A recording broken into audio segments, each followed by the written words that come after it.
صحیح بخاری شریف میں رسول اللہ صلی اللہ علیہ وآلہ وسلم کا فرمان ہے، ما ترکت بعدی فتنة اضر علی الرجال من النساء، میں اپنے بعد مردوں کے لیے عورتوں سے بڑھ کر نقصان دہ فتنہ چھوڑ کر نہیں جا رہا۔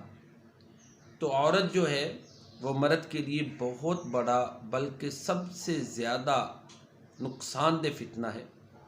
اس کی کئی شکلیں ہیں۔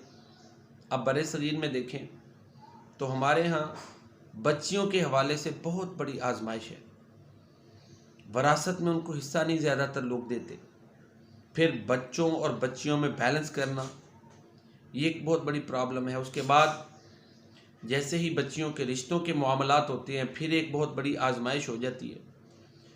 اس طرح عورتوں کے حقوق کو بیلنس لے کر چلنا، بھائی بہنوں کو حصہ دینے کے لیے تیار نہیں ہے، تو اس طرح پھر عورت کو اسلام کے مطابق لے کر چلنا اور پھر اس کی تربیت کرنا، یہ بھی ایک بہت بڑی آزمائش ہے۔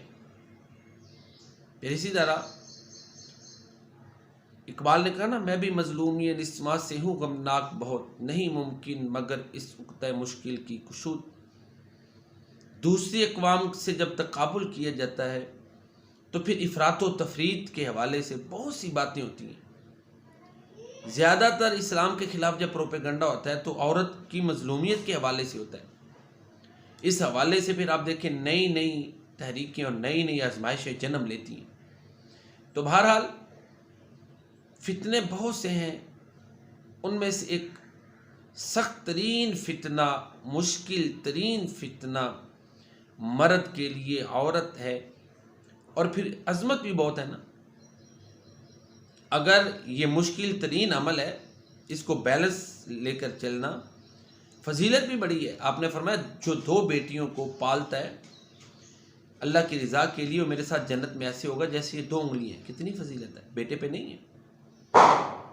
اسی طرح بعض روایتوں میں بہن کے بارے میں بھی آتا ہے، اس کا خیال رکھنے پہ بڑی فضیلت ہے۔ ماں کے روپ میں کہا کہ اس کے پاؤں کے تلے جنت ہے۔ بہترین اس شخص کو قرار دیا جو اپنے اہل خانہ، اپنی بیوی کے لیے بہتر ہے۔ بیوی کو بہترین متاع قرار دیا۔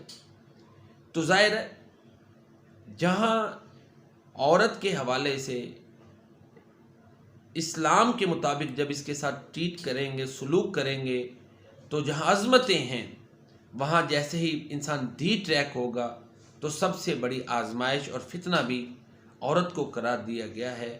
یہ اسلام کی خوبی ہے کہ کس نے متوازن اپروچ دی ہے۔ یہ اسلام کا حسن ہے کہ بیلنسڈ اپروچ جو ہے وہ اس نے عورت کے حوالے سے دی ہے۔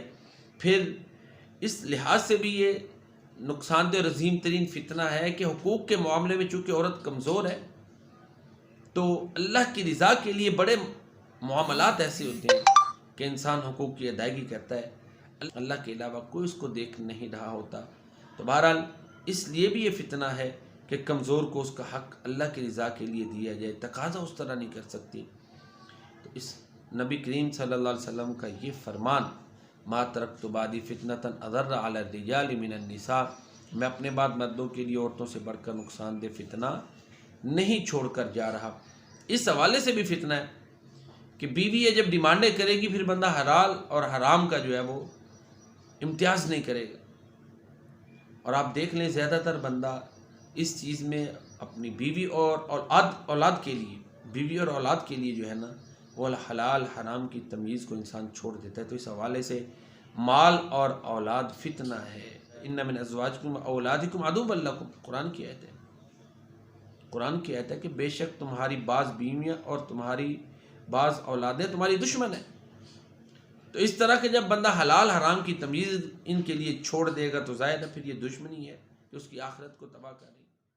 خلاصہ گفتگو یہ ہے کہ اگر عورت کے حقوق کی ادائیگی میں کوتاہی کرے گا، نظر انداز کرے گا، ظلم اور زیادتی کرے گا، تو پھر یہ اس کی آخرت کے لیے بڑا ہی تباہ کن عمل ہے۔ اور اگر عورت کے حقوق کی ادائیگی میں توازن رکھے گا، اللہ کی رضا کے لیے عورت کے حقوق ادا کرے گا اور کوشش کرے گا کہ عورت کے حقوق کو صحیح طریقے سے ادا کرے، خواہ وہ بیٹی کی شکل میں ہے، ماں کی شکل میں، بیوی ہے یا بہن ہے، تو پھر اس شکل میں یہ بڑا عظیم ترین عمل ہے کہ اللہ کے نبی صلی اللہ علیہ وسلم نے بہت سی بشارتیں جو ہے وہ سنائی ہیں، اور اگر کوتاہی کرے گا تو پھر یہ نقصان دہ ترین فتنہ اور آزمائش ہے۔ اللہ تعالی ہمیں اپنی رضا کے لیے نیکی کرنے کی توفیق عطا فرمائے اور نیکی ہمارے لیے آسان فرمائے، ہمیں گناہ سے، ظلم، زیادتی سے اللہ تعالی بچنے کی توفیق عطا فرمائے، آمین یا